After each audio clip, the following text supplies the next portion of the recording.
Editing a website in GoHighLevel is a straightforward process that allows you to customize your online presence effectively. Follow these steps to modify your website.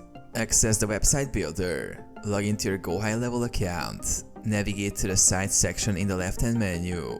Click on Websites to view your existing sites. Select the website to edit. Locate the website you wish to modify. Click on the three dots next to the website name and select Edit. Utilize the drag and drop editor. The website builder features a user-friendly drag and drop interface. To add elements, click on the Elements tab and drag desired components onto the page. To edit existing elements, click on them to access customization options such as text formatting, image replacement, and styling adjustments. Manage sections and rows. Organize your page by adding or modifying sections and rows.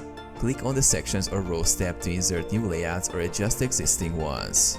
Preview and save changes. After making edits, click on the Preview button to see how your website appears on different devices. If satisfied, click Save to apply the changes.